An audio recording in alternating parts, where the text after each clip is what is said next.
નમસ્કાર ખેડૂત મિત્રો, એગ્રીબોન્ડ વતી હું અશ્વિન કલસરી આપ સૌનું હાર્દિક સ્વાગત કરું છું અને આશા કરું છું આપ સૌ કુશળ હશો. હવે આપ સૌ જાણીએ છીએ કે ભાઈ ઓગસ્ટ મહિનાના અંતમાં જે અતિવૃષ્ટિનો વરસાદ આવ્યો છે, જેના કારણે મોટાભાગના વિસ્તારોમાં પાણી ભરાવાનો ખેતરમાં સમસ્યા રહી છે. એના કારણે બહુ બધા પાકોને અસર થઈ છે. કપાસ છે, મરચી છે, ડુંગળી છે, ટામેટી છે, ઘણા બધા પાકોને આની માઠી અસર પહોંચી છે. તો હવે જ્યારે વરસાદ રહી જાય, પાણીનો ભરાવો આપણે દૂર કરીએ, પછી શું શું કાળજી રાખવી, શું માવજત રાખવી, એના પર આજે આપણે ચર્ચા કરીશું.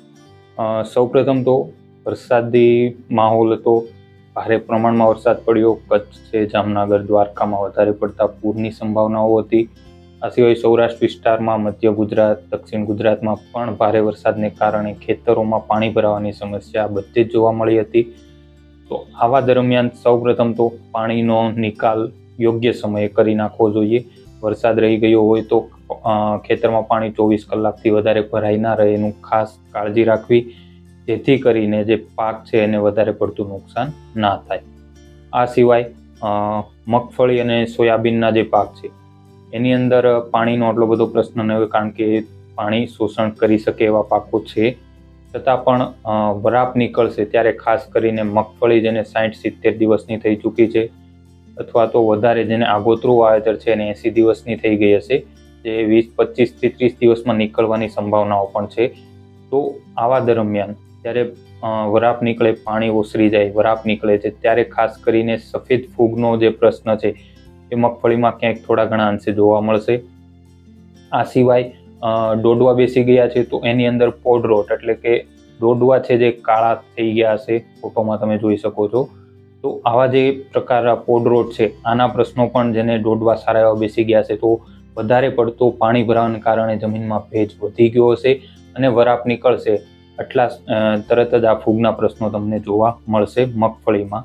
તો ખાસ આવા સમયે બને ત્યાં સુધી ઓર્ગેનિકલી જો વાત કરી દઈએ તો તમે ટ્રાઇકોડર્મા જે આવે છે એ આપી શકો છો. જો પ્રવાહીમાં આપો છો તમે તો પછી તમારે 1.5 થી 2 લીટર 1 વીઘામાં, અથવા તો પછી બેસ્ટ કે તમે પાવડર સ્વરૂપમાં જે રેતી સાથે મિક્સ કરીને પૂખો છો તો એ પણ તમે 1.5 થી 2 કિલો જેવી આપી શકો છો. ટ્રાઇકોડર્માની સાથે જો શક્ય હોય તો મેટારિઝિયમ જે આવે છે ફૂગ, એ તમે ઉપયોગ કરી શકો છો 2 કિલો 1 વીઘાની અંદર, જે તમારે સફેદ ફૂગ અને જે પોડરોટ છે મગફળીની અંદર, એ બંનેની અંદર સારું એવું રિઝલ્ટ આપી દેશે. હવે વાત કરીએ કપાસની, મરચીની, તો આ બંને જે પાકો છે એની અંદર ટામેટી વાત કરીએ કે રીંગણી છે, તો આ બધા જે પાકો છે કે જેની હાઇટ વધારે છે, ઊંચાઈ વધારે છે, તો એની અંદર જેને કપાસનું આગોતરું વાવેતર છે, તો ખાસ કપાસ, મરચી બટકી જવાના પ્રશ્નો છે કે ભાઈ છોડ ઢળી પડ્યા છે મોટા ભાગના. તો આની અંદર કંઈ પણ આપણે હાલ કરી ના શકીએ, કારણ કે આપણે પણ જાણીએ છીએ કે છોડ સંપૂર્ણપણે ઢળી જાય છે, તો એનો કોઈ ઉપાય નથી. પણ હા, જે છોડ છે એ 45 એટલે કે સેજ ત્રાંસા થયા હોય છે, અથવા સેજ ભટક્યા હોય, તો એને ફરીથી જમીન ભીની છે એની અંદર જ પાછા ચોંટાડી શકીએ, કે જેથી પાછા અંદર જ નાખી દઈએ, જેથી ફરીથી મૂળનો વિકાસ થઈ શકે અને થોડા ઘણા અંશે આપણને રાહત મળી શકે. આ સિવાય કપાસના પાકની અંદર અત્યારે ઘણા ખેડૂત મિત્રોએ વિડીયોને ફોટો મોકલ્યા હતા કે કપાસનો પાક છે એના પાંદડા બધા કરમાઈ ગયા, એકદમ આપણે એમ દેશી ભાષામાં કહીએ કે છોડ છે લંઘાઈ ગયો છે. તો આવા પ્રશ્નો કપાસની અંદર બહુ જોવા મળે છે. અને ખાસ ખેડૂત મિત્રોને નમ્ર વિનંતી, પાણીનો નિકાલ થાય, જમીનમાં ભેજ ઓછો થાય ત્યારે ખાસ એક સાથે બધી જ દવા ખાતરનો ઉપયોગ ના કરવો. આ કોઈ રોગ નથી, કોઈ જીવાતનો કોઈ પ્રશ્ન નથી કે કોઈ એવી સાઈડ ઇફેક્ટ નથી, પરંતુ વધારે પડતું પાણી ભરાઈ જવાને કારણે જમીનની અંદર જે છે માટી મૂળ પાસે વધારે ભેગી થઈ ગઈ હોય, પરિણામ સ્વરૂપ જે છોડ છે પૂરતા પ્રમાણમાં ઓક્સિજન લઈ શકતો નથી, પૂરતા પ્રમાણમાં પોષક તત્વ નથી લઈ શકતો, અને એના કારણે આવી પરિસ્થિતિ ઊભી થઈ હોય છે. તો ભાઈ કોઈ એમ કહે કે આ બધી દવા નાખી દો કે આ ખાતર વધારે પડતું આપી દો, તો એવું હાલ ખોટો ખર્ચ કરવાની કોઈને આવશ્યકતા નથી. સામાન્ય વાત છે, આપણે પણ જો 4-5 દિવસ કંઈ પણ ના ખોરાક કોઈ પણ ના લઈએ તો આપણે પણ અણશક્તિ આવી શકે, નબળાઈ આવી શકે. હાલ કપાસના પાકમાં, મરચીના પાકમાં સેમ આ જ પ્રશ્ન ઊભો થયો છે. એટલા માટે વધારે પડતો કોઈ ખોટો ખર્ચ, ખોટી દવા હાલ ના કરવી. જો એવું લાગે છે કે વધારે પડતું છે અને છોડને પોષક તત્વો આપવા જ પડે એમ છે, કારણ કે પૂરતા પ્રમાણમાં ઓક્સિજન કે ના મળ્યું હોય તો બેસ્ટ કે અત્યારે કપાસના પાકમાં પાણી ઓસરાઈ જાય, થોડીક વરાપ નીકળે એટલે એક પાલર પાણી એટલે કે જે આપણે કૂવાનું કે બોરનું હુંફાળું પાણી છે એ એકવાર આપી દો. કારણ કે જે વરસાદનું પાણી છે એકદમ ઠંડુ છે, એકાદ દિવસ ખેતરમાં ભરાઈ રહ્યું હોય અથવા તો વધારે પડતું ભેજ ઠંડુ જમીનમાં ભરાઈ રહ્યું એના કારણે છોડ છે એ થ્રીજી ગયો હોય. આપણે પણ જ્યારે વધારે પડતી ઠંડી લાગે તો થ્રીજે છે એટલે આપણે પણ થોડુંક હુંફાળું કરવા માટે ગરમ વસ્તુ ઉપયોગ કરતા હોય એવી જ રીતના જે હુંફાળું પાણી છે એ આપી દો એટલે કે પાલર પાણી આપી દો, જેના કારણે જમીનના જે છિદ્રો બંધ થઈ ગયા હોય એ ખુલી જાય, પૂરતા પ્રમાણમાં ઓક્સિજનની અવર જવર તમારે અંદર થઈ જશે.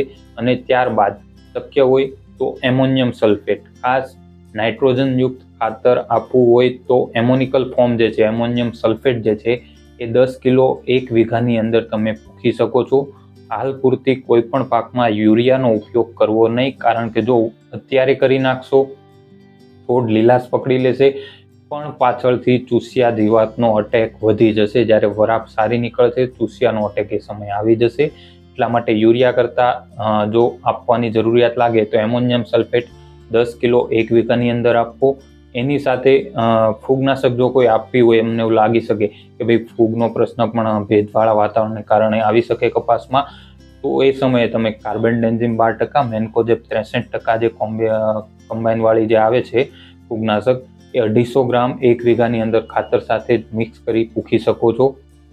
આ સિવાય ધારો કે તમારે ડ્રીપ છે અથવા ડ્રેન્ચિંગ કરવું છે તો બેસ્ટ છે તમે કાર્બેન્ડેન્ઝિમ મેન્કોજેબ છે એ 35 ગ્રામ પ્રતિ પંપ લઈ અને એની સાથે શક્ય હોય તો ઓલ ઇન વન 10 ગ્રામ પ્રતિ પંપ આપવાનો આગ્રહ રાખવો.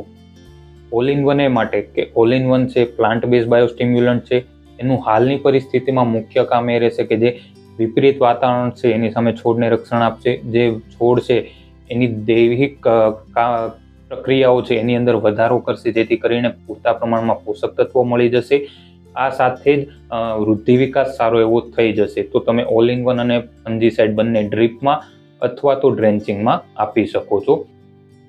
ડોઝ પૂરતી માહિતીમાં વાત કરીએ તો કાર્બેન્ડેન્ઝિમ 12%, મેન્કોજેબ 63%, 35 ગ્રામ પ્રતિ પંપ સાથે 10 ગ્રામ ઓલ ઇન વન તમે ડ્રેન્ચિંગમાં આપી શકો છો. તો ઓલ ઇન વન તમારે ડ્રીપમાં આપવું છે તો એ તમે 100 થી 150 ગ્રામ 1 એકરની અંદર આપી શકો છો ડ્રીપની અંદર. આ સિવાય જો ફૂગનાશકમાં બીજી વાત કરીએ તો મેટાલેક્ઝિલ 8% છે, સાથે મેન્કોજેબ 64% છે, એ 35 ગ્રામ પ્રતિ પંપ તમે ડ્રેન્ચિંગ દ્વારા આપી શકો છો. આ સિવાય એક્ઝોસ્ટ્રોબિન 4.8% એન્ડ એની સાથે કમ્બાઈનમાં જે કોમ્બિનેશન વાળી આવે છે એ છે ક્લોરોથોનિલ 40% આવે છે SC કન્ટેન વાળી, એ તમે 35 ml પ્રતિ પંપ આપી શકો છો ફૂગનાશક. તો આ 3 ફૂગનાશક છે એમાંથી કોઈ પણ એક હાલ તમે કપાસ અથવા મરચી બંનેમાં ઉપયોગ કરી શકો છો. સાથે 10 gram all in one drenching spray બંનેમાં આપી શકો છો. હવે મરચીમાં પણ સેમ પ્રશ્ન છે તો એમાં પણ તમે આ ફૂગનાશકનો ઉપયોગ લઈ શકો છો. આ સિવાય હવે વાત કરીએ આપણે ડુંગળીમાં ખાસ અત્યારે જે હશે પર્પલ લોચ એટલે કે ફોટોમાં તમે જોઈ શકો કે ફૂગનો આ એક પ્રશ્ન હશે. આ સિવાય કપાસની જેમ આમાં પણ છોડ લંઘાઈ જવાનો પ્રશ્ન હશે, પણ આ જે પ્રશ્ન છે એ ટ્વિસ્ટર ડિસીઝ હોય છે, જેને આપણે ટ્વિસ્ટર ડિસીઝ કહીએ છીએ, જેની અંદર મુખ્યત્વે 2 ફૂગ હોય છે એનો એકસાથે અટેક થતો હોય છે અને એના પરિણામ સ્વરૂપ ડુંગળીમાં આ પ્રકારનું અત્યારે જોવા મળતું હશે. અને એનું કારણ છે કે વધારે પડતો ભેજ જમીનમાં હોય, વધારે પડતું પાણી ભરાઈ રહ્યું એટલે ટ્વિસ્ટર ડિસીઝનો અટેક ડુંગળીમાં વધી જતો હોય છે. કોલોટ્રાઇકમ અને ફ્યુઝેરિયમ આ બંનેનો કમ્બાઇન અટેક જ્યારે ડુંગળીમાં થાય એને આપણે ટ્વિસ્ટર ડિસીઝ કહેતા હોઈએ. તો હવે આના માટે શું કરી શકીએ? તો આના માટે જે છે એ તમે ફૂગનાશકનો ઉપયોગ કરી શકો છો. કોમન ફૂગનાશક કાર્બેન્ડેન્ઝિમ 12%, મેન્કોજેબ 63%, 35 ગ્રામ પ્રતિ પંપ સાથે 10 ગ્રામ ઓલ ઇન વન તમે આપી શકો છો. અથવા થોડી હાઈ ડોઝમાં વધારે પડતો પ્રશ્ન હોય તો થોડાક હાઈ ડોઝમાં તમે ડાયફેનકોનાઝોલ 13.9% અને પ્રોપિયોકોનાઝોલ 13.9% 12 ml પ્રતિ પંપ તમે સ્પ્રે કરી શકો છો. અથવા તો એક્ઝોસ્ટ્રોબિન અને ક્લોરોથિનોલ છે એ તમે 35 ml પ્રતિ પંપ આપી શકો છો. અથવા ખાલી એક્ઝોસ્ટ્રોબિન તમારે આપવું છે તો એ 23% SC કન્ટેન ધરાવતું હોય એ તમે 12 થી 15 ml પ્રતિ પંપ લઈ અને આપી શકો છો. તો ડુંગળીની અંદર હાલના સમયમાં જે ટ્વિસ્ટર ડિસીઝનો અટેક હશે અથવા તો પર્પલ બ્લોચનો પ્રશ્ન ફૂગના કારણે આવ્યો હશે તો એની અંદર તમે હાલ આ કરી શકો છો. ખાસ એક વાતનું ધ્યાન રાખવું, વધારે પડતા ખોટા ખર્ચ હાલ પૂરતા ના કરવા. વરાપ નીકળે થોડુંક નિરીક્ષણ કરો. પ્રશ્ન વધારે પડતો થોડા અંશે લાગતો હોય તો આગોતરા પગલાં રૂપે જ માવજત કરવી. કોઈએ કીધું કે ભાઈ પીજીઆર આપી જો, આ આપી ગયો, એક સાથે એ બધી જ વસ્તુ મિક્સ કરીને હાલ આપવી નહીં. અને બની શકે ત્યાં સુધી ફૂગનાશકનો અત્યારે જે છંટકાવ કરો છો એની સાથે કોઈ વોટર સોલ્યુબલ ખાતર મિક્સ કરવા નહીં. સારા પ્રમાણ, સારા અસર માટે સિંગલ ફૂગનાશકનો સ્પ્રે કરી શકો છો. 100% ઓલ ઇન વન તમે સાથે મિક્સ કરી શકશો. એના કારણથી કોઈ આડઅસર અથવા અસર ઓછી થવાની સંભાવનાઓ નથી. એટલે બને ત્યાં સુધી ફૂગનાશક વોટર સોલ્યુબલ સાથે હાલની પરિસ્થિતિમાં મિક્સ ના કરવી. અને ખાસ પાણીનો યોગ્ય નિકાલ કરો. અને જે ખાસ ડુંગળીની અંદર જે આ ટ્વિસ્ટરનો પ્રશ્ન હોય છે તો એમાં જે વધારે પડતા અસર ધરાવતા છોડો એને દૂર કરી જો, કારણ કે એ રોગ આગળ વધારશે. એટલા માટે એવા ખાસ દૂર કરી નાખવા અને સારો એવો એક સ્પ્રે હાલ પૂરતી આપી દેવો વરાપ નીકળે ત્યારે. તો ખાસ જે પણ ખેડૂત મિત્રોને વરસાદી પાણીના કારણે આ પ્રશ્ન થયા હોય હાલ પૂરતી આટલા પગલાં લઈ શકે. જો વધારે કોઈ વિસ્તૃત માહિતી આપણને ધ્યાનમાં આવશે તો ચોક્કસ 100% આપણે એને તમારા સુધી પહોંચાડશું. આ સિવાય જો હજી કોઈ પ્રશ્ન રહેતો હોય તો પૂછો પ્રશ્નમાં જઈ અને પૂછી શકો છો. ખાસ દરેક ખેડૂત મિત્રને નમ્ર વિનંતી છે કે વધારે પડતા દવાનો, ખાતરનો હાલ પૂરતો ઉપયોગ ટાળવો. યોગ્ય સમય યોગ્ય માવજત કરવી. ખોટો ખર્ચ હાલ પૂરતો કરવો નહીં. જરૂરિયાત લાગે ત્યારે જ એનો ઉપયોગ કરવો. ધન્યવાદ.